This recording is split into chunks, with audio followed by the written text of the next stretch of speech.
సరిపోయినంత ఆధ్యాత్మికమైన లోతు అందులో కనపడుతూ ఉంటే అనిపించింది నాకు, ఇంత డెప్త్ తీసుకుని దానిలో కొన్ని మేము ముందు పెట్టాలి.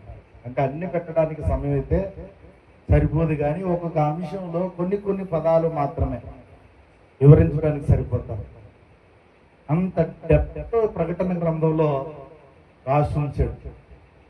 మరి దర్శన గ్రంథం అనడానికిను దేవుడు తన దర్శనాన్ని వివరింప చేయడానికి ఈ ప్రకటన గ్రంథంలో ఉన్న అధ్యయన లేఖనాలు కానీ అసలు సందర్భం కానీ గమనించాల్సిన విషయం ఏంటంటే, ప్రకటన గ్రంథం గురించి వ్యతిరేక మాటలు కూడా ఉన్నాయని గతంలో మనం మాట్లాడుకున్నాము. ఆ ప్రకటన గ్రంథం చదివితే బాధలు ఎక్కువైపోతాయంట, కష్టాలు ఎక్కువైపోతాయంట, ప్రకటన గ్రంథం అసలు చదవకూడదట, ప్రకటన గ్రంథం వివరించకూడదట అని చాలా మంది సేవకులే చెబుతున్నారు. ఇలాగని ప్రకటన గ్రంథం కష్టాలు ఎక్కువైపోతాయంట, ఆయనకి ఏమన్నా ఆనందమా? కానీ కాదు. కానీ దేవుడు తన యొక్క ఉనికిలో ఈ సంఘాన్ని లేక ప్రకటన గ్రంథాన్ని మన కొరకు దాచి ఉంచారు. అంటే సంఘమును గురించి సుమారు మాట్లాడుకున్నాం. అంటే సంఘము, అసలు సంఘం అంటే ఏంటి అనే దాని గురించి అంశం మాట్లాడుకున్నాం. సంఘం అంటే ఏంటండి? సంఘం అంటే ప్రజలు.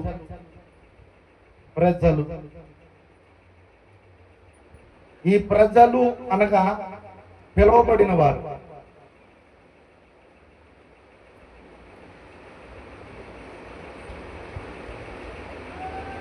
ఇలా ప్రజలు పిలువబడిన వారు అని రాసుకుని రెండో వారం ఈ సంఘము దేనికి పిలువబడింది?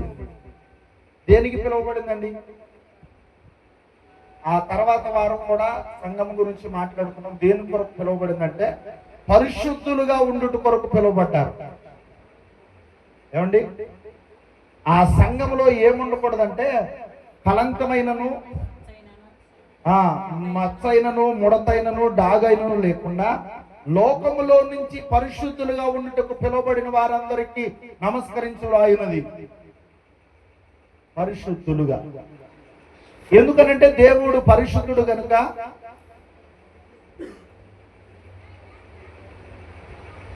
అక్కడ పరలోకంలో పాపమునకు త్రావు లేదు కనుక ఆయన పరిశుద్ధులుగా ఉండుటకు పిలిచి ఉన్నారు. మూడో వారంలో ఏమని మాట్లాడుకుని ఉన్నామంటే ఎఫెసీ సంఘం 7 సంఘాలు కలవు. 7 సంఘాలు.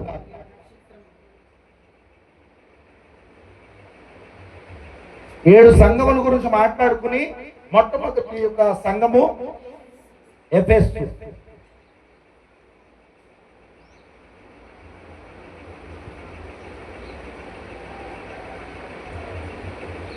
ఎఫెసు సంఘం గురించి మాట్లాడుకున్నాం. తర్వాత వారము నికోలాయితుల గురించి మాట్లాడుకున్నాం.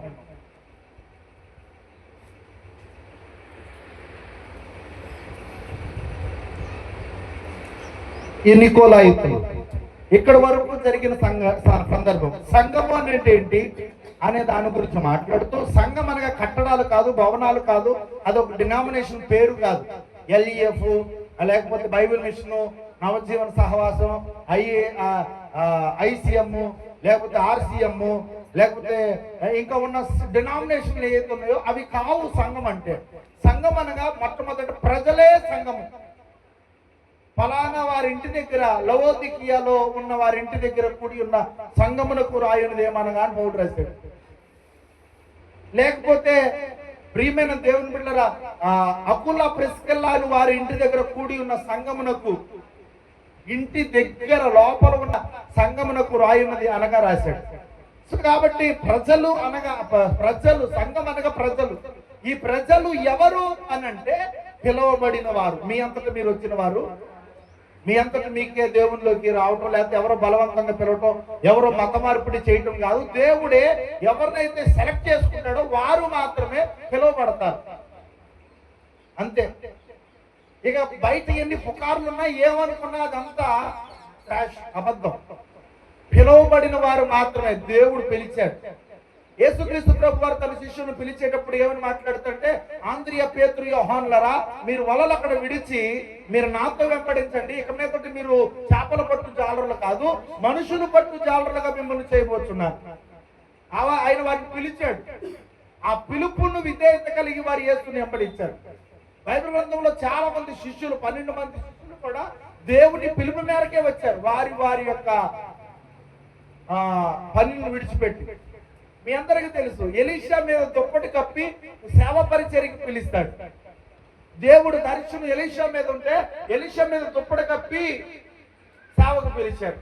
బైబిల్ గ్రంథంలో గెహాజీ కానీ లేకపోతే ఇంకొన్ని అనేక మంది ప్రవక్తలు, యాజకులు లాంటి వారు ఉన్నారు. వాళ్ళందరూ కూడా దేవుని పిలుపుతోనే వచ్చారు.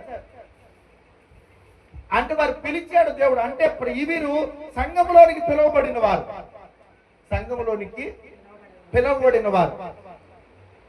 తర్వాత ఆ పిలువబడిన వారు ఎందుకు పిలువబడ్డారు అని అంటే, పరిశుద్ధులుగా ఉండుట కొరకు. లోకంలో మాలిన్యం ఉంది, లోకంలో అబద్ధం ఉంది, లోకంలో మోసం ఉంది, లోకంలో దొంగతనం ఉంది, లోకంలో వ్యతిరేక స్వభావాలు, పాపిష్టి లోకము సాతాను యొక్క కబంధ హస్తాలు. లోకానికి అధికారి సాతాను. మన లోకంలో ఉండకుండా సపరేట్ చేయబడిన, ప్రత్యేకించబడిన ఒక స్థితిలో నుంచి మరొక స్థితిలోనికి చేర్చబడిన ప్రజలే సంఘం. అయితే ఈ సంఘము ఆ స్థితిలోనికి ఎందుకు పిలువబడ్డారు? ఒక స్థితిలో నుంచి మరొక స్థితిలోనికి, లోకంలో నుంచి లేకపోతే సంఘంలోనికి ఎందుకు పిలువబడ్డారంటే, ఇక్కడ దైవజనుడు మేకప్ మ్యాన్ గా వారిని అలంకరించడానికి. ఏ అలంకారం అది? వజ్ర వైడూర్య మణిమాణిక్యాలు, వస్త్రాలు, ఆభరణాలతో కూడిన అలంకారం కాదు, హృదయ శుద్ధి కలిగిన అలంకారం, ఆత్మ సంబంధమైన అలంకారం. ఈ అలంకారం అనే పరిశుద్ధత వారిలో కలగాలి. ఎంతకాలం ఉన్న సంఘంలో కూడా లోకంలో ఉన్నట్లే ఉంటాను, లోకము సంఘంలో ఉంటుంది, లేకపోతే సంఘం వెళ్ళి లోకంలో ఉంటుందంటే ఐసే చల్తానాయి. అలా కుదరదు, అలా పనిచేయడానికి వీల్లేదు. ప్రత్యేకించబడిన ప్రజలు, ప్రత్యేకించబడిన సంఘం, ఏర్పరచబడిన దేవునికి యాజక సమూహం, దేవుని సొంతైన ప్రజలు వీరు. దేవుడు అన్నాడు, చీకటికి వెలుగుకి, దేవునికి బెలియాలికి, విశ్వాసికి అవిశ్వాసికి అంటాడు కదా. అంటే వీరి ఇరువురికి అసలు శరీరానికి ఆత్మకు వైరం. బయట శరీరం ఉంది, లోపల ఇక్కడ ఆత్మశక్తి ద్వారా ఆత్మ సంబంధమైన మనుషులుగా మనం ప్రవర్తించకపోతే దేవుని వారం కాలేము. కనుక పరిశుద్ధులుగా ఉండటకు పిలువబడి ఉన్నాం. ఆ పరిశుద్ధులుగా ఉండుటకు పిలువబడిన సంఘాలతో దైవ దర్శనములు యోహాను గారు పద్మస దీపంలో 7 సంఘముల గురించి, ఆ పరిశుద్ధాత్మ దేవుడు యేసుక్రీస్తు ప్రభు వారి యొక్క ఆ ఉద్దేశ తలంపులు 7 సంఘముల గురించి రాయబడిన ఆ తరుణములో మొట్టమొదటి సంఘమే ఎఫెసీ సంఘం. ఎఫెసీ సంఘముల గురించి ప్రారంభ దినాల్లో మనం ఈ ఎఫెసీ సంఘం యొక్క ప్రారంభంలో ఏమని మాట్లాడుతున్నాం అంటే, ఎన్నో కష్టాలు పడింది ఆ సంఘం, ఎన్నో అవమానాలు పడింది ఆ సంఘం. అటువంటి పరిస్థితి ఎవరి గురించి? ఆ దినాల్లో ఒక వెండి యొక్క వస్తువులు తయారు చేసే వ్యక్తి అక్కడ భయంకరమైన గొడవలు, గలిబిళ్ళు, గందరగోళాలు. అంటే అతనికి లాభం రావట్లేదని, అతని దగ్గరికి ఎవరు రావట్లేదని, అతనికి ఏ విధమైన లాభం రాక స్వలాభం కొరకు అతను ఏం చేశాడంటే, భయంకరమైన గలిబిళ్ళు, గందరగోళాన్ని ఎఫెసీ పట్టణంలో ప్రారంభించాడు. ఎఫెసీ పట్టణం గురించి మనం మాట్లాడుకునే రోమా సామ్రాజ్యంలో ముఖ్య పట్టణం, 7 పట్టణాల్లో ప్రాముఖ్యమైన ముఖ్య పట్టణం ఎఫెసీ పట్టణం. గవర్నర్ ఉండే ప్రదేశం అది.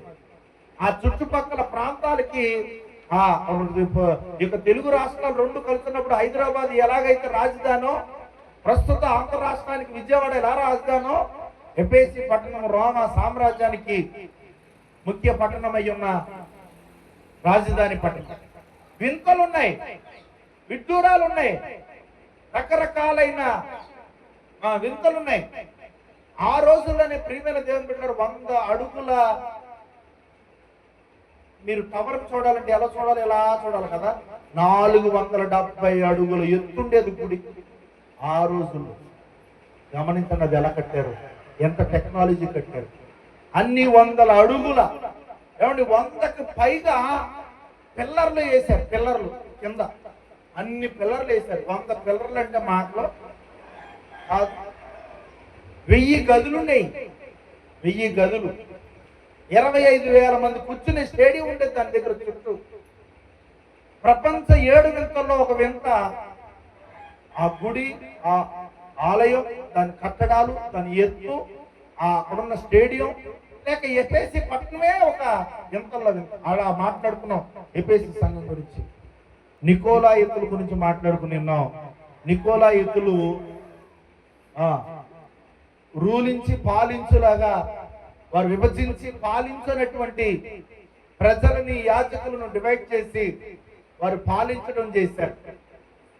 పెద్దలుగా 7 పెద్దల్ని నాటి దినాల్లో ఏర్పాటు చేస్తే 7 పెద్దలలో ఒకడు నికోలావస్ అనే ఒక వ్యక్తి ఒకడున్నాడు. వాడు దుష్ట స్వభావంతో, వాడు అధికారిక దాహముతో అందులో ఉన్న కొందరిని డివైడ్ చేసి సంఘంలో ఉన్న వారిని అధికారముతో చలాయించి దుర్బోధన బోధిస్తూ దేవునికి వ్యతిరేకముగా ప్రవర్తించి సంఘంలోనే ప్రవేశించి, బయట కూడా కాదు, సంఘంలోనే ప్రవేశించి గలిబిళ్ళు గందరగోళాలు పెట్టి దేవుని శరీరం అనబడుతున్న, దేహం అనబడుతున్న ఆ సంఘమునకు ముళ్ళుగా తయారయ్యాడు.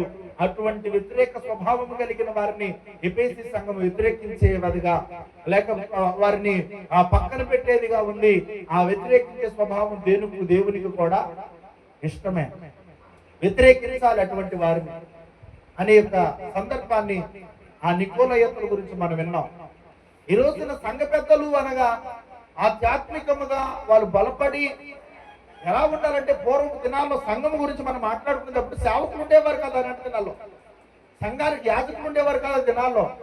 కేవలం వీరు సువార్త ప్రకటించి పౌలు గారు కానీ, లేకపోతే ప్రిస్కిల్లా, లేక అపోలో కానీ, లేకపోతే ఇంకా ఉన్న యోహాను గారు కానీ, ఇంకా ఇటువంటి పేతురు వారు కానీ, వీరందరూ సువార్త ప్రకటించి వాళ్ళు ఏం చేశారంటే సంఘానికి పంపించేవారు. సంఘంలో పెద్దలే చూసుకునేవారు. పెద్దలంటే ఆల్మోస్ట్ సేవకుడితో సమానంగా ఉంటారు. పెద్దలంటే సేవకుడు ఎలా ఉంటాడో అంతకంటే ఎక్కువగా పెద్దలుగా ఉండాలి. వారు అంత బైబిల్ గ్రంథ జ్ఞానం ఉండాలి, అంత ఆత్మీయతలో నడిచేవారై ఉండాలి, అంత ప్రపంచంతో లోకముతో వేరుగా ఉండి ప్రత్యేకించబడిన జనాంగంగా వారు ఉండాలి. అందరు ఉండే చోట వారు కనపడడానికి వీల్లేదు. ఆత్మీయ లేఖనాల పరిశీలనలోను, వాక్యపు వెలుగుల్లోనూ, ఆత్మీయమైన బలోపేతంలోనూ వారు ఉండాలి సంఘ పెద్దలు. కానీ నేటి దినాల్లో సంఘాలు భిన్నంగా తయారయ్యాయి. వారి గొప్ప కులమైతే చాలు, వారి రెడ్లో, రాజులో, కమ్మోరో, కాపులు అయితే చాలు, వారి సంఘ పెద్ద ఇచ్చేయడానికి లేదు. వారి ధనవంతులైతే చాలు, డబ్బున్న వాళ్ళైతే చాలు, వాళ్ళకి బ్యాక్గ్రౌండ్ ఉండి పెద్ద కుటుంబం ఉండి అమ్మో వీళ్ళ ద్వారా చాలా మంది వస్తున్నారంటే చాలు, వారికి సంఘ పెద్ద ఇచ్చేస్తున్నారు. లేదు, అన్ని విషయాల్లో సరిగా లేకపోయినా కొన్ని విషయాల్లో పర్వాలేదులే యాక్టివ్గా ఉన్నాడు అని చెప్పేసి అనుకుని అతనికి ఇచ్చేస్తారు. మొన్న లాస్ట్ టైం ఒక సందర్భాన్ని చెప్పాను. జస్ట్ మా దగ్గర రక్షించబడి వెళ్ళాడు అంతే ఆ సంఘానికి. చేసాను తమ్ముడు బల్లారోతం కదా నెలకోసారి. నేనేమంటానంటే వారం రాబోకండి, దూరం అయిపోద్ది. నువ్వు ఎక్కడున్నావు అక్కడికే వెళ్ళు. కానీ కృతజ్ఞతగా మధ్యలో నెలకో 2 నెలకోసారి మా మధ్యలోనికి రా, నీవు పొందిన కార్యాన్ని బట్టి మాకు కూడా నువ్వు కనపడుతూ ఉంటే బాగుంటుంది అని చెప్పాను. 6 నెలలు అయిపోయింది, తమ్ముడు రాలేదు.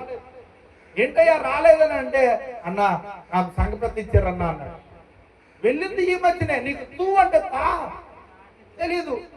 ఎందుకు ఇచ్చారా అంటే, అన్నా నేను నెల మీ దగ్గరికి వస్తాను కదా, ఎక్కడికి వెళ్ళకూడదంటే ఇక్కడి నుంచి సంఘ పెద్ద అంటే అలా కట్టుబడే ఉండాలంట సంఘంలో, బయటికి వెళ్ళడానికి వీలు.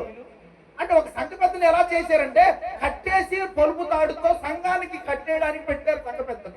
అంటే ఇక్కడ ఉన్న సంఘ పెద్దలు అనే యొక్క ఆ విధానాన్ని భిన్నముగా ప్రవర్తించే విధముగా సంఘాలు, సేవకులు నేటి దినాల్లో విచ్ఛిన్నముగా చేస్తున్నారంటే అనడానికి మాత్రం లేదు ప్రియులారా. నిస్సిగ్గుగా అనిపిస్తుంది సంఘ పెద్దల యొక్క ప్రక్రియ పరిస్థితి చూస్తూ ఉంటే. కొన్ని సంఘాల్లో ఈ సంఘము పరిశుద్ధమైనది, దాన్ని ఏలుబడి చేసేవాడు, దాన్ని నడిపించేవాడు, తన కుటుంబాన్ని ఏల మేరకు ఉండేవాడు ఏల సంఘమును పరిపాలించగలడు. కుటుంబం అనగా నీ ఇంటిని ఏలబాటు చేసుకోవచ్చు. నీ దేహాన్ని నువ్వు స్వతంత్రం కట్టుకోలేకపోతే, నిన్ను నీవు రక్షణలోకి నడిపించుకోకపోతే, నీ కుటుంబం సరిగ్గా లేకపోతే నువ్వు ఎలాగ సంఘాన్ని రూల్ చేయడానికి సంఘ పద్ధతి తీసుకున్నావా అనే యొక్క మాటను మనం మాట్లాడగలిగితే ఎక్కడ ఉండగలరు? బైబిల్ గ్రంథాల యొక్క వివరణ తెలివైన వాళ్ళంట ఎలాగైనా మార్చేసుకోగలరు, ఎలాగైనా అంటే మనం ఇలా ప్రశ్నిస్తే వారు ఇంకొక రకమైన రూట్ లో నుంచి వచ్చి చెప్పగలరు. హల్లెలూయా. కాబట్టి దయచేసి నికోలాయితులు సంఘములో వారు ఉండి వేరుపరిచే స్వభావం గలవారు, గుంపులు గుంపులు కట్టేవారు, ఐక్యానికి వేరుగా సపరేటిజం చేసేవారు. అటువంటి వారు సంఘంలో ఉండటం చాలా ప్రమాదం. నికోలాయితుల గురించి మాట్లాడుకుంటే అదే ఎఫెసీ సంఘములో ఈ వారం కూడా ఒక సందర్భాన్ని మీకు తెలియచేయాలనుకుంటున్నాను. ఆ సందర్భం ఏంటి అని అంటే ప్రేమ. ఇది వారి మీద వేసిన తప్పు, అంటే వారి లోపం. దేవుడు ఏమంటున్నాడంటే, ఇదిగో సంఘము తప్పు ఒకటి మోపవలసి ఉండేదంట. 2వ అధ్యాయం 4వ వచనంలో ప్రకటన గ్రంథంలో. అయినను ఇక్కడ మీరు గమనించరా, ఈ సంఘాన్ని ఇంతవరకు పొగిడాడు, ఇంతవరకు ప్రశంసించాడు, ఇంతవరకు అన్ని చేసినప్పటికీ కూడా ఇక్కడ ఏమంటున్నాడంటే, అయినను మొదట నీ కూడిన ప్రేమ నీవు వదిలితివని నేను నీ మీద తప్పు ఒకటి మోపవలసి ఉన్నది. హల్లెలూయా. ఇంతే ఈరోజు మనం మాట్లాడుకునే అంశం. అయినను మొదట నీకుండిన ప్రేమను నీ వదిలితివి, నేను నీ మీద తప్పు ఒకటి మోపవలసి ఉన్నాయి. పైన వచ్చినల్లా చూస్తే వారిని ప్రశంసించాడు, క్రియలు ఉన్నాయి, కష్టపడుతున్నారు, సహనం కలిగి ఉన్నారు, దుష్టులను సహించడం లేదు, అపోస్తులను మనం చెప్పుకొడుచు తిరుగులాడు సంఘములో చేర్చబడిన వారిని గుర్తించి వారిని పట్టుకుని పక్కన పెడుతున్నారు. వారు భారము భరిస్తున్నారు, వారు అలసిపోలేదు. ఏలియా అయినా అలసిపోయిన మాటలు మాట్లాడాడు. కానీ ఎఫెసీ సంఘం అలిసి ఎన్ని శ్రమలు, ఎన్ని కష్టాలు, ఎన్ని భయంకరమైన ఏమంటారు అట్ని ఎవరన్నా చేస్తారు కదండి హెచ్చరికను, ఎన్ని బెదిరింపులను కూడా వారు పట్టించుకోలేదు. కానీ వారు నికోలాయితుల ఏం చేశారంటండి, నికోలాయితుల క్రియలను ద్వేషిస్తున్నారు. ఇన్ని చేస్తున్నారు కదా, మరి సర్దుకోవచ్చుగా దేవుడు. కావండి, అన్ని చేస్తున్నప్పుడు సర్దుకోవచ్చుగా. సర్దు కూడా ఇప్పుడు 99 చేశారు, ఒక్కదానికి మనమైతే మార్కులు ఆన్లైన్ చెప్తూ జాలితో దయతో మార్కులు వేసేస్తాం. 100లో ఏమందలే పాపం పిల్లగాడు ఎంతవరకు వచ్చాడు, ఆ ఒక్కటేమైంది అని చెప్పి మనం జాలి పడతాం. కానీ దేవునికి జాలి దయ లేదండి. దేవునికి జాలి దయ ఎక్కడైనా ఉంటది. కానీ నీలో లోపాలు ఇంకా ఉండి, ఇంకా పాపిష్టి క్రియలతో అబద్ధముగా లోపల ఒకటి బయటకు ఒకటి పెట్టుకున్నట్లుగా మనం కనపడుతుంటే అస్సలు మెచ్చుకునేవాడు. ఇక్కడ ఏమంటున్నాడు, అయినను ఒకటి కొద్దిగా ఉన్నది. అన్ని బాగానే ఉన్నాయి కాబట్టి ఆ ఒక్క విషయంలో సర్దుకుని పోతారని ప్రభు ఇక్కడ చెప్పడం లేదు. వారి మీద ఒకటి తప్పు మోపవలసి ఉంది. ఆ సంఘం గురించి ఆ లోపాన్ని 99.9% మరి బాగానే ఉన్నారు. ఎంతండి? 99.9%. చిన్న ఇసుకరైనంత లోపం ఉంది వాళ్ళలో ప్రేమ లేదంటలా. వాళ్ళ ప్రేమ లేదా? ప్రేమ ఉంది, ఏం లేదు. మొదట ఉండిన ప్రేమ ఇప్పుడు లేదు. పెళ్ళైనప్పుడు బాగా ప్రేమ ఉంటారు భార్య భర్తలు. అబ్బా అసలు ఎలా ఉంటారంటే అలా ఉంటారు. ప్రేమతో అసలు మురిసిపోయి అసలు నా నీకోసం ఎన్ని ప్రాణాలు ఒకే ఉంది ప్రేమ. ఎన్ని ప్రాణాలైనా తీసేస్తా నీకోసం. నువ్వు లేకపోతే నేను బ్రతకలేను, నువ్వే లేకపోతే జీవించాలేను. ఏమండి అలా మాట్లాడతారు పెళ్ళైన కొత్తలో 6 నెలలు. ఇక్కడ ఏమంటున్నాడంటే, ఆ పెళ్ళైన కొత్త ఎలాగుండవు అలాగుండమంటాడు. ఎలాగుంటావు అసలు? అలాగా పాత అయిపోలేదా? కొత్తలో ఎంత ఆనందంగా లేకపోతే ఎంత సంతోషంగా ఎప్పుడు వెళ్ళి ఆ ముఖాన్ని చూస్తాను, మా ఆవిడ మొఖం ఇంటికి వెళ్ళి అనిపిస్తుంది. పాత అయిపోయినాక రోజు చూసే మొఖం పని కొత్త మొఖం నెలకు ఒక మొఖం మార్చినప్పుడు దేవుడు ఏమంటారు దాన్ని, స్క్రీన్ డిస్ప్లే లాగా. ఏమంటే అదే ముఖం చూడాలా అని అంటే దేవుడు అంటున్నాడు, నీవు ఆ మొదటి ప్రేమనే కలిగి ఉండాలి. అది నేరం అటండి. ప్రియమైన దేవుని బిడ్డలారా, ఇక్కడ బైబిల్ గ్రంథంలో మనం చూస్తాం కదా, మోషే అంతటోడు, ధర్మశాస్త్ర పుస్తకాలను రచించిన వాడు, పంచకాండమును రచించిన వాడు. ఏమంటే ఆది కాండం, నిర్గమాకాండం, సంఖ్యాకాండం, లేవ్యకాండం, ద్వితీయోపదేశ కాండం రచించిన ఆ ధర్మశాస్త్ర గ్రంథాలు ఇశ్రాయేలీలకు భగవంతుడు లాంటి మోషే గారు తప్పు చేస్తేనే దేవుడు ఊరుకోలేదు. అది కూడా పెద్ద తప్పేం కాదని మనకు అనిపిస్తుంది. మేము ప్రియమైన దేవుని బిడ్డలు చూడండి, సంఖ్యాకాండం 12వ అధ్యాయం 3వ వచనం నుంచి చూద్దాం. సంఖ్యాకాండం 12వ అధ్యాయం 3వ వచనం. యెహోవా ఆ మాట విను, మోషే భూమి మీద ఉన్న వారందరిలో మిక్కిలి సాత్వికుడు యెహోవా, మీరు ముగ్గురు ప్రత్యక్ష గుడారమునకు రండని హఠాత్తుగా మోషే అహరోను మిరియాములకు ఆజ్ఞ ఇచ్చింది. ఆ ముగ్గురు రాగా యెహోవా మేఘస్తంభములో దిగి ప్రత్యక్షపు గుడారము యొక్క ద్వారమునొద్ద నిలిచి అహరోను మిరియామును పిలిచింది.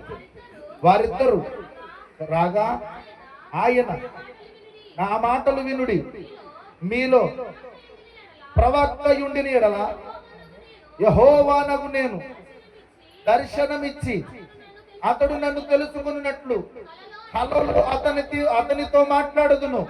నా సేవకుడైన మోషే అట్టివాడు కాడు. అతడు నా ఇల్లంతటిలో నమ్మకమైన వాడు. నేను గోడ భావములతో కాదు, దర్శనమిచ్చి ముఖాముఖిగా అతనితో మాట్లాడుదును. అతడు యెహోవా స్వరమును నిదానించి చూచెను. హల్లెలూయా. ఇతను మోషే గురించి ఎంతగా దేవుడు రాసిస్తాడు చూడండి. మోషే గురించి దేవుడిచ్చిన సాక్ష్యం ఏమిటంటే, మోషే భూమి మీద ఉన్న వారందరిలో మిక్కిలి సాత్వికుడట. మీలో ప్రవక్తయుండిని ఎడల యెహోవానకు నేను దర్శనమిచ్చి అతడు నన్ను తెలుసుకున్నట్లు కలలో అతనితో మాట్లాడదును. అయితే నా సేవకుడైన మోషే అట్టువాడు కాడు. అతడు నా ఇల్లంతటిలో నమ్మకమైన వాడు. నేను గూఢ భావములతో కాదు, దర్శనమిచ్చి ముఖాముఖిగా అతనితో మాట్లాడుదునని యెహోవా ఆ యొక్క స్వరూపమును నిదానించి చూసునని మోషే గురించి మాట్లాడుతున్నాడు. దేవుని చేత ఇట్లాంటి సాక్ష్యం పొందిన మోషే ఒక దినాన బండతో మాట్లాడమని చెబితే ఉద్రేకం మీద బండని కొడతాడు కర్రతో. ఫస్ట్ బండను కొట్టమన్నాడు ఆయనే. చిన్న మిస్టేక్ ఎక్కడో లోపం జరిగింది అంటే పొరపడి ఉన్నాడు. ఎక్కడైనా పొరబడిను, మీ ఆయన దగ్గర పొరబడిను, లేదు మీ ఆవిడ దగ్గర పొరబడిను అయితే చెల్తాయి. కానీ ఇక్కడ చెల్తానాయి. ఎవరంటే దేవుడు, రోషము కలిగిన దేవుడు. ఆయన కోపము నిమిషం మాత్రం చిల్లరగా ఉంటానంటే కుదరదు. అంతటి భక్తిపరుడైన మోషే ఇశ్రాయేలీయులను 20 లక్షల మంది పైబడి జనములను నడిపించిన మోషే గారు తప్పు చేస్తే కూడా క్షమించలా. అంటే పోలీస్ అధికారి అంటాడు కదా, చట్టానికి న్యాయానికి ధర్మానికి ప్రతిస్వరూపం అయితే కనిపించని 4వ సింహం పోలీస్. ఆ తల్లి, నా చెల్లి, నా పిల్ల, నా అక్క, నా ఎవరైనా సరే పోలీసుకు ఒకటే అంటాడు కదండి. అంటే వాడికి ఆ యొక్క కర్తవ్యం ముందు, ఆ అధికారం ముందు తన మన అనే భేదమే ఉండదు. ఎందుకనంటే పోలీస్ న్యాయాధికారి. మరి పోలీసోడు పట్లయితేనే న్యాయం, తల్లి చెల్లి పిల్ల లేకుండా ఎవరైనా ఒకటి ఎవరినైనా శిక్షిస్తాను, పోలీసులు మరి సరసాలు వేస్తాను, తమ్ముడినైనా విడిచిపెట్టిన, అమ్మనైనా విడిచిపెట్టిన, ఆమెను విడిచిపెట్టిన అంటే మరి ఈరోజు అలాంటిది మరి దేవాది దేవుడైన దేవుడు ఆ పొరపాటుని ఎలా విడిచిపెడతాడండి? కాబట్టి ఇక్కడ 1 పేతురు 1:4 అంటాడు కదా, 1 పేతురు 1:4, 1:14 సారీ, మోషే కనాను చూడగలిగాడు కానీ దానిలో అడుగు పెట్టలేకపోయేంత శిక్షణ పొందాడమ్మా. నేను పరిశుద్ధుడనై ఉన్నాను కనుక మీరును పరిశుద్ధులై యుండుడి అనును. హల్లెలూయా. ఏమండి, మోషే అంతటి వాడు తను చెరసాలలో ఇశ్రాయేలును బయలుదేరి కనాను దేశంలో వెళ్ళేంత వరకు ఎంత దూరం తెలుసా? కనుచూపు మేరలో ఉంది కనాను దేశం. కంటి కనపడింది కానీ అడుగు పెట్టలేకపోయాడు మోషే. పెట్టనివ్వలేదు దేవుడు. ఏమండి, ఇంతటి వరకు న్యాయకత్వం ఇచ్చిన వాడు ఆయనే. ఇంతవరకు నడిపించేవాడు ఆయనే, దిక్సూచి ఆయనే, దారి ఆయనే, మొత్తం ఆయన అయి ఉండి కూడా ఈరోజు మోషే గారిని లోపలికి నాయకుడైన వాడిని ప్రవేశింపచేయాలి. మన 20 లక్షల మందిలో ఎవరైనా లోపం ఉంటే బాగుండు, కానీ మోషే గారిని లోపలికి ప్రవేశింపనీయకుండా దేవుడు శిక్షింప చేయబట్టం చూస్తున్నాం. ఆయన సర్దుకుపోయేవాడు కానే కాదు. ఎందుకంటే ఆయన ఏమై ఉన్నాడో ఆయన బిడ్డలు కూడా అట్లానే ఉండాలని కోరుకునేవాడు. ఆయన 100%, ఆయన 100కు 100% పరిశుద్ధుడు. ఆయన 100కు 100% పరిశుద్ధుడు. నీవు 99% ఉంటానంటే కుదరదు. ఆయన ఏమంటున్నాడండి, నేను పరిశుద్ధుడనై ఉండులాగున మీరును పరిశుద్ధులై ఉండు. ఇక్కడ తప్పు ఒకటి వారి మీద మోపుతున్నాడు. అది ఏంటి అని అంటే, మొదట నీకుండిన ప్రేమను వదిలేసి. అంతకుముందండి గతంలో మన సంఘపెట్లో చెప్పుకుంటారు ఏమనంటే, ఆ రోజులు 40 రోజులు ఉపవాసం ధనాధన్ పటాపట్ ఉండేవాళ్ళం. అసలు ఖాళీ నడకన అబ్బా తగిలిపోయేవాళ్ళు. దేవుడు అంటే ఎంత ఆసక్తిగా ఉండేవాళ్ళమో, ఎంత ప్రేమ ఉండేదో ఆ రోజుల్లో. అసలు ఏమండి, మోకాలేసి ప్రార్థన చేస్తే తెల్లారిపోయేదో కూడా లేదో కూడా తెలియదు. గంటల తరబడి దేవుడితో మైమరిచిపోయేవాళ్ళం. ఏమండి, అసలు ఆ విశ్వాసము, ఆ ప్రేమ, ఆ ప్రార్థన, ఆ భక్తి, ఆ ఉపవాసం, మందిరానికి వెళ్ళాలని అసలు ఆ రోజు అంతా ఎంత హ్యాపీగా ఉండేదో. నేను దేవుని మందిరానికి వెళ్తున్నా హ్యాపీనెస్ తో ఉండేవాడిని. కానీ ఇప్పుడు వెళ్ళొచ్చి పాటలు అయిపోయినట్టు వెళ్తాం, వాక్యంలో వెళ్తాం అని చల్లారిపోయిన జీవితాలుగా కనబడుతున్నాయి కొన్ని సంఘాలు. చల్లారిపోయిన జీవితాలకు కనబడుతున్నాయి కొన్ని జీవితాలు. బలహీనమైపోయారు. ఏమని చెబితే ఏమంటారు, షుగర్లో బీపీలు వచ్చి బాగా బలహీనమైపోతున్నాం అమ్మా. మరి ఏ మాత్రం కూడా శరీరం సహకరించట్లా.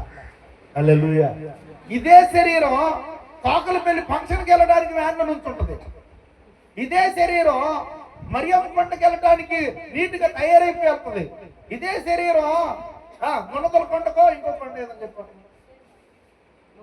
గౌరీపట్నం కొండ, ఇలాంటి వాటికి అంత దూరాలు వెళ్ళిపోతుంది. కానీ ఊళ్ళో ఉన్న దేవుని మందిరానికి, ఇంట్లో ఉన్న మోకలు దండేయడానికి మాత్రం అబ్బే సకృతి దేహం. ఏమనంటే నాకు అన్ని నొప్పులే కాదా. హల్లెలూయా. సో కాబట్టి నా ప్రియమైన వాళ్ళరా, నీకు ఈ శరీర నొప్పులు కాదు, మరి శరీర నొప్పులు అయితే అంత దూరాలు వెళ్తున్నావు. శరీర నొప్పులు మాకు మా సభ గమనించినట్లయితే మనము దేవుని సన్నిధిలో చల్లారిపోయామనడానికి ఇవే రుజువులు. దేవుని మందిరానికి ఆసక్తిగా వెళ్ళకపోవటం, దేవుని సన్నిధిలో మోకరించి ప్రార్థన చేయకపోవటం, దేవుడనే ధ్యాస లేకపోవటం, ఆత్మీయ సహవాసాలకు దూరంగా ఉండటం, నిన్ను నీవు బలహీనపరుచుకునే సందర్భాలు అయితే ఈ రోజు ఎఫెసీ సంఘానికి నింద ఒకటి తప్పు ఒకటి మోపవలసిన ఆ సందర్భం ఉన్నదే. ఆ తప్పు నీ మీద కూడా ఈ రోజు మోపవలసి ఉండడానికి ఏమాత్రం సందేహం లేదు. ఆ తప్పు మోపుతూ ఉన్న దేవుడు ఏమంటున్నాడంటే, ఇదిగో నీకొక ఆజ్ఞనిస్తున్న, లేకపోతే నీకొక ప్రశంసను ఇచ్చిన దేవుడే ఏమంటున్నాడంటే, ఒక సదవకాశం ఇస్తున్నాడు. సదవకాశం, మారు మనసు పొందేవో సరి, లేని అలా నీ వద్దకు వచ్చిన దీపస్తంభాన్ని నేను తీసివేస్తానంటున్నాడు. హల్లెలూయా. కాబట్టి ప్రియమైన దేవుని బిడ్డలారా, ఎఫెసీ సంఘములో ప్రేమ లేదు అని ప్రభు చెప్పడం లేదు, కానీ సంఘం ఆరంభంలో ఉన్నటువంటి ప్రేమ ఇప్పుడు లేదని వారి మీద తప్పు ఒకటి మోపబడి ఉన్నది. ప్రైజ్లో చాలా మంది గతంలో మీటింగ్స్ పెడుతున్నారంటే, ఇప్పుడంటే వ్యాన్లు ఎన్ని వచ్చినాయి, కానీ నడుచుకుంటూ వెళ్ళిపోలేక గుడేకలంక, ప్రతికోలంక, చింతపాడు, కవ్వాళ్ళంక నడుచుకుంటూ వెళ్ళిపోలేక. ఏంటమ్మా రాలేదంటే, బండి లేదండి. ఏమి లేదు, బండి లేదు, వ్యాన్ ఎట్లేదుగా. ఏ వంక లేనమ్మంట. ఆసక్తి, నీలో ఆసక్తి ప్రియమైన వాళ్ళ. మనం ఎక్కడికన్నా వెళ్ళాలనుకుంటే పాకులాడుతూ వెళ్ళిపోతాం. ఏమో అక్కడికి వెళ్ళడానికి వెహికల్ దొరికిందో లేదని చెప్పి తెల్లవారుజామునే లేచిపోయి చక్కగా ముస్తాబైపోయి తయారైపోయి ఏదో బండి ఎక్కిపోయి అక్కడ దిగిపోయి, ఏదో లారీ ఎక్కిపోయి అక్కడ దిగిపోయి, అబ్బో ఇప్పుడు లేదు ఆ మనసు. కానీ ప్రార్థన మాత్రం ఏమొచ్చింది. కాబట్టి కాబట్టి నా ప్రియమైన దేవుని బిడ్డలారా, ఇది నీకు సూచన. నీవు చల్లారిపోయావు, ఆత్మీయతలో చల్లారిపోయావు. మొదటి నీకుండిన ప్రేమ లేదు, మొదటి నీకుండిన భక్తి లేదు, మొదటి నీకుండిన దేవునిపై కాంక్ష లేదు, మొదటి నీకుండిన దేవునిపై భయము భక్తి లేదు. ఇతర లోకములో ఉన్న వాటిపై ఇతరుల వాటి వైపు ఉన్నది, కానీ దేవునిపై నీవు చల్లారిపోయి ఉండటానికి ఈ ఎఫెసీ సంఘం ద్వారా నీకు ఒక పాఠాన్ని దేవుడు నేర్పించాలనుకుంటున్నాడు. ప్రియమైన దేవుని బిడ్డలారా, ఎఫెసీ సంఘంలో ప్రేమ పరిపూర్ణతలో పెంచిందట. ప్రేమ ఉంది, ఆ ప్రేమ సరిపోదంటున్నాడు. ఆ ప్రేమ సరిపోదు. వారిలో ప్రేమలో పరిపూర్ణతలో పెంచింది. మొదట ప్రేమ ప్రాణాలు అర్పించడానికి కూడా సిద్ధపడిన ప్రేమ అంటారు. ఎలాంటిదండి? ప్రాణాలు అర్పించడానికి కూడా సిద్ధపడిన ప్రేమ. అటువంటి ప్రేమ ఈ రోజు ఏమైపోయిందంటే దూరంగా ఉంటుంది. నాకెందుకు లేండి అంటుంది. ఉదాహరణకు చూద్దాం, బైబిల్ గ్రంథంలో ప్రియమైన దేవుని బిడ్డలారా, జత పనివారు రోమిలకు రాసిన పత్రిక, పౌలు జత పనివారు 16వ అధ్యాయం 3-4 వచనాల్లో, క్రీస్తు యేసునందు నా జత పనివారైన ప్రిస్కిల్లాకును అకులాకును నా వందనములు చెప్పుడి. వారు నా ప్రాణము కొరకు తన ప్రాణములు ఇచ్చుటానికైనను తెగించిరి. చాలండి. వాళ్ళ సంఘస్థులు అనబడుతున్న జత పని వారు కాకముందు జస్ట్ నిన్నే దైవ సేవకురాలు కులపొరలో సేవకుల స్త్రీల కొడుకులు ఈ మాట చెప్పారు. ఎవరి గురించి అంటే ప్రిస్కిల్లా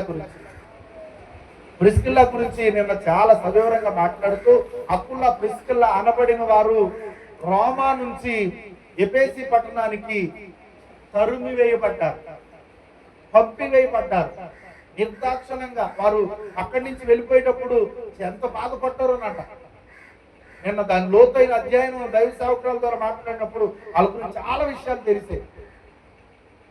వారు అక్కడి నుంచి వెలివేయబడ్డారు. అక్కడి నుంచి ఎఫెసీకి వచ్చారు. వారు డేరాలు కుట్టుకునే యూదులు డేరాలు కుట్టుకుంటూ ఉండగా ఆ పట్టణంలో సేవ చేయడానికి పౌలు గారు వచ్చాడు. పౌలు గారు వచ్చి వారింటి దగ్గర బస చేశాడు. 2 సంవత్సరాల పాటు వారితోనే ఉండి డేరాలు కుట్టుకుంటూ సేవ పరిచర్య చేశారు. సేవకుడైన పౌలు గారు వారి ఇంటికి వచ్చేటప్పటికి వారు కేవలం ఒక విశ్వాస ఆత్మీయులు మాత్రమే. ఆ ఆత్మీయులు అనబడుతున్న ఏమంటే నిన్న సవివరంగా ఈ రోమ పత్రికలో ఉన్న ఈ పుస్తకం, రోమ పత్రికలో ఉన్న అకుల పుస్తకాలు తీసుకెళ్లి అపోస్తల కార్యములు 2వ అధ్యాయము జన్మదిన సంఘం యొక్క జన్మదినం జరిగింది కదా, పెంతుకొస్తు పండుగ నాడు. అప్పుడు ఎవరెవరు అక్కడ కూడుకున్నారో అనే వివరణ వీరు అకుల ప్రిస్కిల్లాలు ఆ ఆరంభ సంఘములో పరిశుద్ధాత్మ చేత నింపబడిన వారిలో వీరు కూడా ఒకరు అని అసలు నిన్న తెలిసినప్పుడు చాలా సంతోషం అనిపించింది. వారు ఎందుకు తరివేయబడ్డారు, ఎందుకు పంపించబడ్డారు, నాకే కష్టాలా, నాకే బాధలా, ఎందుకు వచ్చినాయి ఇవన్నీ, నేను ఎందుకు ఇలాగా పంపవేయబడ్డాను అనుకుని బాధపడే ఉంటారు. కానీ దేవుడి నిర్ణయం వేరు. పౌలు గారిని పోషించుట కొరకే అక్కడ పంపబడ్డారు అనడానికి నిదర్శనంగా వారు కనపడుతున్నారు. 2 ఏళ్ళు పోషించారు పౌలు గారు. వారి దగ్గర ఉండి వారితో సహకారిగా, వారు యూదులే ఈయన యూదులే, ఈయన కూడా మరి డేరాలు కుట్టుకునే ఆ వృత్తిలో వారికి సహకారంగా. అందుకే అంటారు పౌలు గారు డేరాలు కుట్టుకుంటూ సేవ చేయలేదంటారు. డేవరాలు కుట్టుకుంటూ సేవ చేయడం కాదు, వారి ఇంటికాడ తింటున్నాడు కాబట్టి వారికి సాయం చేశాడు. అలవాటైన పనే కాబట్టి సాయం చేశాడు అంతే. అక్కడ తప్పితే ఇంకెక్కడ పౌలు గారు డేరాలు కుట్టుకుంటూ సేవ చేశాడని లేదు. చాలా వరకు చాలా చోట్ల రాయబడుతుంటది, మీరు పంపిన కానుకలు నాకు అందాయి, మీరు నన్ను పోషించడం కొరకు, నా దేవుని పరిచయం ముందుకు వెళ్ళుట కొరకు మీరు చేసిన దాతృత్వ హృదయంతో ఇచ్చిన కానుకలకు నేను చాలా సంతోషిస్తూ వందనములు చెబుతున్నానని చెప్పి ఎక్కడో ఉన్న ఆయనకి మనీ ఆర్డర్ పంపేవారట. సంఘాలు, పరిచర్యలు, విశ్వాసులు పరిచర్య ముందుకు వెళ్ళటానికి కొరకు. అంతేగాని డేరాలు కుట్టుకున్నాడని చెప్పి సంఘటన అక్కడ తెలియజేస్తారు అని చెప్పి దాన్ని అడ్డు పెట్టుకుని చాలా మంది వారి వృత్తులు చేసుకుంటూ, ఉద్యోగాలు చేస్తూ కూడా సేవ చేసుకుంటున్న వారు ఆయన గురించి మాట్లాడతారు. ఆయన ఉద్యోగం చేయలేదా, ఆయన వ్యాపారం చేయలేదా, ఆయన పని చేసుకుంటూ సేవ చేయలేదని చెప్పేసి మాటలు మాట్లాడుతారని అనే వారితో ఈ మాటలు మాట్లాడుతున్నారు. కాబట్టి ప్రియమైన దేవుని బిడ్డలారా, ఇక్కడ ఏమంటా అకుల ప్రిస్కిల్లరట వారు నా ప్రాణము కొరకు తమ ప్రాణములను పెట్టడానికైనను తెగించారు. ఆ రోజుల్లో ఆయన చేర్చుకుంటే అసలు భయంకరంగా యేసు ప్రభు సువార్త ప్రకటిస్తే భయంకరంగా శిక్షల కాలం అది. అలాంటి రోజుల్లో ధైర్యంగా అమ్మా నేను ఎక్కడికైనా వెళ్తాలే అమ్మా, ఈ కొట్ల సావులను ఉంటాలే అమ్మా, లేదా ఎక్కడైనా బస్ స్టాండ్ పడుకుంటాలే అమ్మా అని చెప్పేసి అన్నా, అయ్యా దైవజనుడా అవసరమైతే మా ప్రాణాలు సైతం పోగొట్టుకోవడానికి అని సిద్ధంగా ఉన్నాం, మిమ్మల్ని ఎక్కడికి పంపం, మీరు మా ఇంట్లోనే బస చేసి సేవ చెయ్యండి అని ధైర్యంగా తెగించిన గుంపు ఎప్పుల్లో ప్రిస్కిల్లరండి. అలాంటి ప్రేమ రోజుల్లో ఉంది, అలాంటి ప్రేమ రోజుల్లో ఉంది. ప్రాణములు పెట్టడానికి తెగించిన ప్రేమ, అలాంటి ప్రేమ అంటండి ప్రేమ వారిలో సంఘంలో లోపించింది. హల్లెలూయా, హల్లెలూయా. ప్రియమైన దేవుని బిడ్డలారా, చూడండి బైబిల్ గ్రంథంలో చూద్దాం. మరి అటువంటి ప్రేమ ఇప్పుడు ఏమైపోయిందంటే మత్తయి సువార్త 24:12లో సంఘంలో ఏమి చొరబడింది ప్రేమ పోవడానికి. అయితే ఇప్పుడు ఏమైంది? చల్లారిపోయింది. కారణం అక్రమం విస్తరిస్తుంది. అక్రమం విస్తరించుట చేత అనేకులలో ప్రేమ చల్లారిపోతుంది. అంతము వరకు సహించువాడెవడో వాడే రక్షించబడును. హల్లెలూయా. సంఘంలో ప్రేమ కరిగిపోవడానికి అక్రమం విస్తరించిందంటండి. అక్రమం. హల్లెలూయా. అక్రమం విస్తరించుడు చేత అనేకులలో ప్రేమ చల్లారిపోతుంది. ప్రేమ స్థానంలో ద్వేషం వచ్చి చేరింది. వాడు ఈ వారి మీద ద్వేషం, వీరి మీద ద్వేషం. వాళ్ళు బాగా పాట పాడితే ద్వేషం, బాగా వాక్యం చదివితే ద్వేషం. వాళ్ళు దైవజనుడికి ముందుగా ఉండి సహకారం ఉంటే, లేకపోతే ఇంకేదైనా మంచి రకరకాలైన ద్వేషాలు జనాల్లో పెరిగిపోయినాయి. ఎవరైనా నాకు బాగా వచ్చిందండి, ఈ సంవత్సరం పంట బాగా పండిందంటే చాలు ఆడు పటాపంచలేకాడు. నోటితో చెప్పడానికి కూడా ఏమంటే ఏమన్నా సౌడు పిల్లలు పండుగ అంటే ఈ రోజుల్లో పండ్లా పండ్లా పండ్లా అంటున్నారు. ఎందుకు తెలుసా? అబద్ధం ఆడాలని కాదు.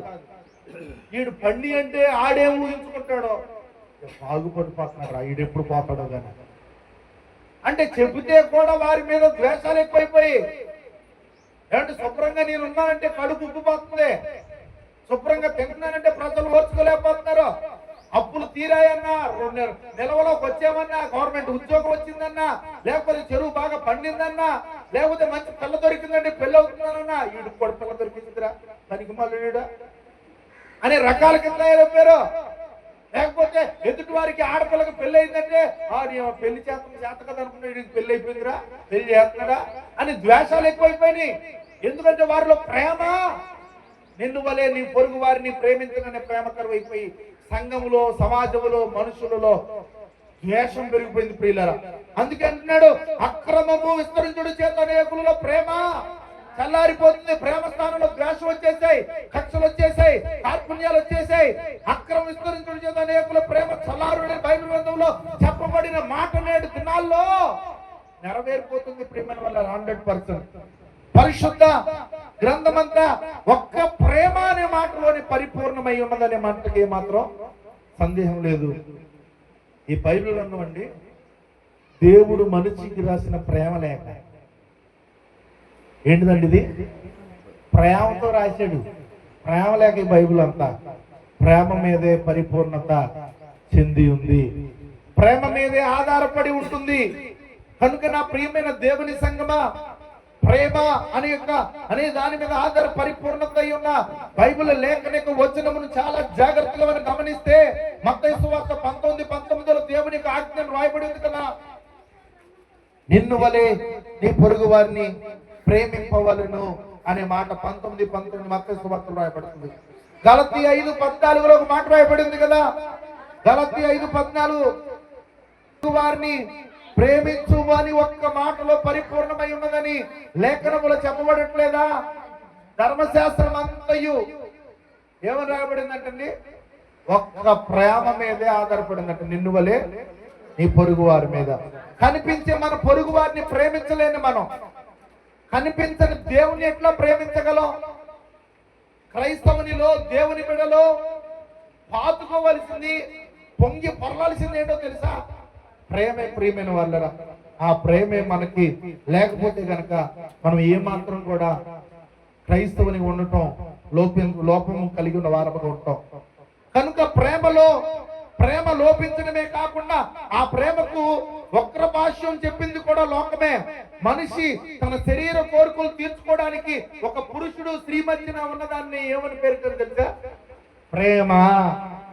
హల్లెలూయా. వక్ర మార్గాన్ని గుండా నడిపిస్తున్నారు. అసలు అమ్మాయికి అబ్బాయికి ఏమండి ఎమోషన్ లేకపోతే ఆ అట్రాక్షన్ కూడా ప్రేమ అని పెట్టే దౌర్భాగ్యమైన స్థితికి మానవుడు దిగజారిపోయాడు. అది ప్రేమ కాదు, శరీర కోరిక, కాంక్ష, వాడి మీద ఉన్న వ్యామోహం, దాని మీద ఆమె మీద ఉన్న వ్యామోహం. ఆ వ్యామోహానికి పేరేం పేరెట్టారంటే ప్రేమ. హల్లెలూయా. ఈ లోకం దృష్టిలో ప్రేమ అంటే 3వ తరగతి చదివే అబ్బాయి 3వ తరగతి చదివే అమ్మాయిని సైట్ కొట్టడం కూడా ప్రేమే. ఆడికి ఏం తెలుసు అంటే అసలు ఆ 3వ తరగతి వాడికి ఏం తెలుసు, 3వ తరగతి ఏం తెలుసు. మళ్ళీ ఈడంటాడు ప్రేమ గుడ్డిది అంటాడు. ప్రేమ గుడ్డిది ఎందుకైంది? మనుషుల ప్రేమ గుడ్డిది కన్నా దేవుని ప్రేమ అలాంటిది కాదు. ప్రియమైన వాళ్ళరా, ఈ రోజున ప్రియమైన దేవుని బిడ్డలారా, ప్రైమరీ నుండి ప్రారంభమైపోయింది ప్రేమ. ఒక టీనేజర్ ప్రేమ అంటే తిరిగి పరీక్షల ఫలితాలు వచ్చాక తెలిసింది ఏంటంటే ప్రేమ అంటే ఏమిటో, ప్రేమ కాదంటే ఏంటో పరీక్షల తర్వాతే వాడికి తెలుస్తుంది. అసలు నేను ఏం చేశాను, ఎలా ఉన్నాను అనేది. చాలా మంది ఈ ప్రేమాన్ని ముసుగులో పడి వారి జీవితాన్ని పాడు చేసుకునే అవనస్తులందరూ ఉన్నారు. హల్లెలూయా, హల్లెలూయా. ప్రియమైన దేవుని బిడ్డలారా, బైబిల్ అందరూ రాయబడుతున్నప్పుడు ఇదిగో ఒక అబ్బాయికి ఒక అనుమానం, లేకపోతే నా గర్ల్ ఫ్రెండ్ మీద పేరునున్న తన మొబైల్లోనో ఏమని సేవ్ చేసుకుంటుందని చెప్పి రకరకాలైన అనుమానాలు, లేకపోతే రకరకాలైన వారి మీద ఉండే వాటన్నిటిని కూడా వీరు ఏమని పేరెట్టారంటే ప్రేమనే పెట్టారు. సెల్ ఫోన్లు ఎదుగుతాడు, రికార్డింగ్లు ఎదుగుతాడు, ఎంక్వైరీ చేస్తాడు, వెనకాల వస్తాడు, ఇవన్నీ చేస్తాడు. అనుమానాలు ఉన్న దాని పేరు ప్రేమే. హల్లెలూయా. ఇలాంటి యొక్క జీవితానికి ప్రేమను పెట్టారు. కానీ నా దేవుని ప్రేమ దానికి భిన్నమైనది. హల్లెలూయా. ఇంతకి నిజమైన ప్రేమ అంటే ఏంటంటే ఈ లోకంలో నిజమైన ప్రేమకు అర్థాన్ని నిర్వచనాన్ని చెప్పిన వారు ఒకే ఒక్కరు, ఆయన నజరేయుడైన యేసు. బైబిల్ గ్రంథంలో చూద్దాం. యోహాను 4వ అధ్యాయం, 1 యోహాను 4వ అధ్యాయం.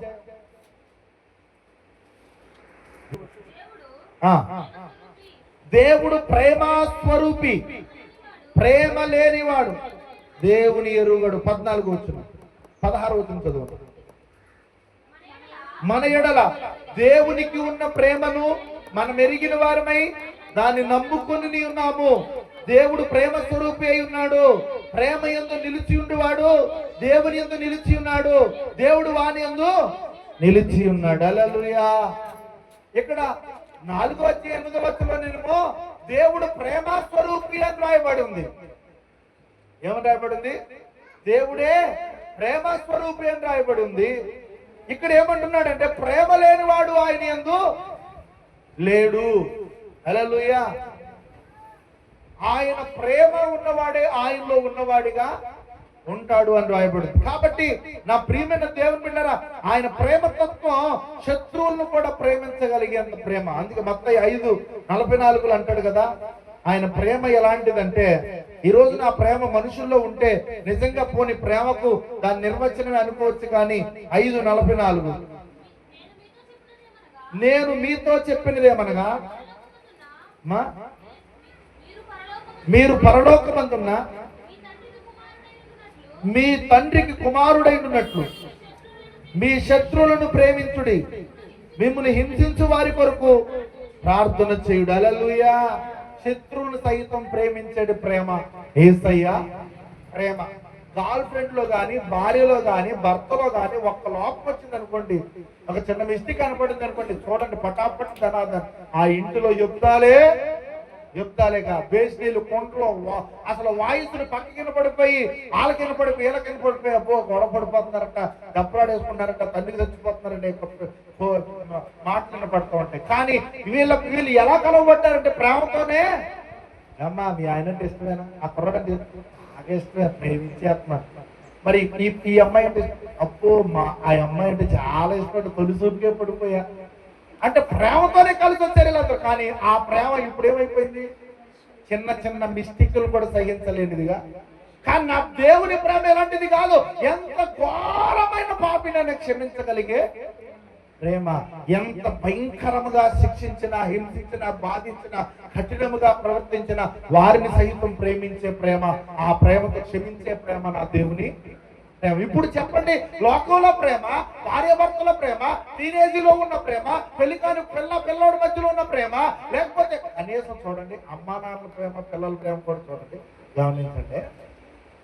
పిల్లల్ని ఎక్కువగా ఎందుకు ప్రేమిస్తారంటే తర్వాత నన్ను శుభ్రంగా చూస్తారంట. ఆడు చూడదు అనుకుంటే, అది చూడదు అనుకుంటే ఇప్పుడే బయటకు పడతారు. ఇలాంటివి ఉంటే ఏదో పోతారు. అవునా కదా?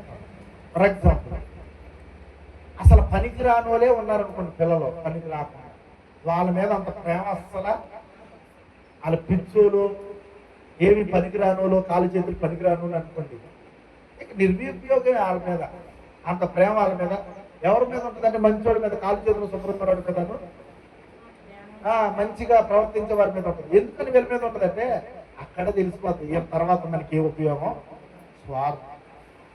కానీ పిల్లలకు కూడా అంతే. పిల్లలు కూడా తల్లిదండ్రులు ఎందుకు చూస్తున్నారంటే నేడు దినాల్లో వాళ్ళు వెళ్ళిపోతే ఏదో ఒక ఆస్తి కోసం మనకి ఇస్తారు, ఏదో ఒక వాటాలు, ఏగడ మీద వాటాలు ఇస్తారని. కనతల్లి వెళ్ళిపోతే బంగారం ఇస్తారు. తల్లివి పంపకు అడిగెడితే కాళ్ళు ఎరగదు. వచ్చేటప్పుడు ఊపుకుంటూ వచ్చారు, ఏమి లేకుండా నీ సినిమా ఇక నువ్వు నాకు అవసరం ఇక అన్ని స్వార్థాలే. నిజాలు చెప్పుకుంటే ఇంతేనమ్మా, ఉన్నట్టు చెప్పుకుంటానంటే ఊరుకుతారు. తల్లిదండ్రులకి ఉన్న ప్రేమ, పిల్లలకు ఉన్న ప్రేమ అన్ని స్వార్థాలే. ఏదో ఒక ఆశించే నువ్వు ప్రేమిస్తావు. నీ పిల్లలనైనా నీ తల్లిదండ్రులైనా అవసరం లేదు, వాడు ఉపయోగం కాడు, వాడు వల్ల 10 రూపాయలు విలువ లేదనుకుంటే అస్సలు ప్రేమించు. ఇది మనుషుల మధ్య ప్రేమ. దీని ప్రేమ కూడా నా దేవుడు ప్రేమతో ముడిపెట్టి ఈ దౌర్భాగ్యమైన ప్రజలు. సో కాబట్టి దయచేసి ప్రియమైన దేవుని బిడ్డలారా, ఇటువంటి శత్రువులమైన ప్రేమించే ప్రేమ దేవుని ప్రేమ. కాబట్టి దయచేసి ప్రేమ అంటే చంపేది కాదు, చచ్చిపోయేది. తన స్నేహితుల కొరకు తన ప్రాణం పెట్టిన వానికంటే ఎక్కువైన ప్రేమ గలవాడు మరెవరును లేడు అని యోహాను 15:13 రాయబడుతుంది. అందుకే ఆయనకే సాధ్యమైంది. కారణం ఆయన ప్రేమకు, అద్వితీయమైన ప్రేమకు ఆయన నిదర్శనం. ఆయన ప్రేమమయుడు, ఆయన ప్రేమమయుడు. ప్రేమ దీర్ఘకాలము. ఒక వచనం చదివించి ముగించేస్తాం. 1 కొరింథీయులు 13వ అధ్యాయం ఆఖరిగా, సమయం చాలా అయిపోయింది. 1 కొరింథీయులు నన్ను 10 గంటల 10 నిమిషాలకు ముగించమని రూల్ పాస్ అయింది. దీర్ఘకాలము సహించును, దయ చూపించును, ప్రేమ మత్సరపడదు, ప్రేమ డమ్మముగా ప్రవర్తించదు, అది ఉప్పొంగదు, అమర్యాదగా నడవదు, స్వప్రయోజనమును విచారించుకునదు, త్వరగా కోప్పడదు, అపకారమును మనసులో ఉంచుకునదు, దుర్నీతి విషయమై సంతోషపడక సత్యమునందు సంతోషించును, అన్నిటిని తాలుకును, అన్నిటిని నమ్మును, అన్నిటిని నిరీక్షించును, అన్నిటిని ఓర్చును, ప్రేమ శాశ్వత కాలముండును. ఇప్పుడు ఆలోచించండి, ఈ ప్రేమ మనలో నిజంగా ఉందా? మనుషుల మధ్య ప్రేమకును దేవుడు ఉండే ప్రేమకును మనం జత కలపొచ్చా? నిర్వచనం ఎలా ఉన్నాం మనం? ఆ ప్రేమ కలిగి, ఒకవేళ మనుషుల మధ్య ఈ ప్రేమ లేనప్పుడు ప్రేమను కలిగింప చేయడానికే ప్రేమమయుడైన దేవుడు వచ్చాడు. లోకంలో ఉన్న వారికి అటువంటి ప్రేమ లేకపోయినా క్రైస్తవునిగా నీకు నాకు అటువంటి ప్రేమ ఉండాలి. నీ బిడ్డలను ప్రేమించాలి, నీ భార్యను ప్రేమించాలి, నీ భర్తను ప్రేమించాలి, నీ కుటుంబాన్ని ప్రేమించాలి, నిన్ను వలె నీ పొరుగు వారిని ప్రేమించాలి. వాళ్ళు ఎవరైనా, ఏ మతమైనా, ఏ కులమైనా, ఏ ప్రాంతమైనా, ఏ జాతి అయినా, ఎవరినైనా సరే ప్రేమించే మనసు నీకు ఉండకపోతే అసలు క్రైస్తవుడివే కాదు. అందుకే సంఘముతో మాట్లాడుతున్న మాట ఏంటంటే, మొదట ఆయన వచ్చినప్పుడు ఉండే ప్రేమ ఇప్పుడు సంఘాలలో లేదు. ద్వేషాలతో నిండిపోయావు, కోపాలతో నిండిపోయావు, కక్షలతో నిండిపోయావు, అసూయలతో నిండిపోయావు, మద్దతులతో నిండిపోయావు. ఇటువంటి వాటిని దూరపరుచుకోమని దేవుడు తెలియజేస్తున్నాడు. అందుకే ఆయన ప్రేమకు ప్రత్యేకమైన భిన్నమైన ప్రేమ పెట్టాలని ఏమని చెప్పారు? లోకంలో ఉన్న దానికి ప్రేమను పెడితే ఆయన అగాపే లవ్, అగాపే ప్రేమ అని పేరు పెట్టారు. ఇది దివ్యమైన ప్రేమ, నీ దేవునికి మాత్రమే సాధ్యమైన ప్రేమ. కాబట్టి నీ దృష్టిలో ప్రేమ అంటే ఏమిటో నాకు తెలియదు, కానీ ఒకటి మాత్రం ఖచ్చితంగా తెలుసు, ఏదో ఒకటి ఆశించి మాత్రమే నువ్వు ప్రేమిస్తావు తప్ప వేరే ఆశించకుండా మాత్రం ప్రేమ నీలో ఉండదు. హల్లెలూయా. కాబట్టి ఆయన ప్రేమ బదులు ఆశించండి. ఆయన ప్రేమ అది అతి మధురం, ఆయన ప్రేమ అమరం, ఆయన ప్రేమ అపురూపం, అవధులు లేనిది, అద్వితీయమైనది, సింహాసనం నుండి సిలువకు దిగి వచ్చినది, మరణము కంటే బలమైనది, అది సజీవమైనది, అది శాశ్వతమైనది. అటువంటి ప్రేమ, అట్టి ప్రేమను అనుభవిస్తున్న నీవు ప్రేమకు మాదిరిగా ఉండాలని తెలియజేస్తున్నాను. దయచేసి ఆనాడు ఎఫెసీ సంఘములో పొదువైన ప్రేమ మన సంఘంలో ఉండాలి. ఆ ప్రేమే ఆకర్షిస్తుంది, ఆ ప్రేమే జయిస్తుంది, ఆ ప్రేమే నిన్ను దేవుని సమాజాన్ని వృద్ధి చేస్తుంది. ఆ ప్రేమ లేకపోతే దేవుడి ప్రపంచాన్ని ఆకర్షించేవాడు కానీ కాదు. అసలైన ఆయన ఆయుధం ప్రేమ. కనుక దయచేసి ఈ అన్నీ ఉన్నాయి, వాళ్ళు ఓర్చుకున్నారు, తాలుకున్నారు, కట్టుకున్నారు, అన్ని చేశారు, 99% ఉన్నాయి, కానీ ఆ ఒక్కటి లేదు వారిలో.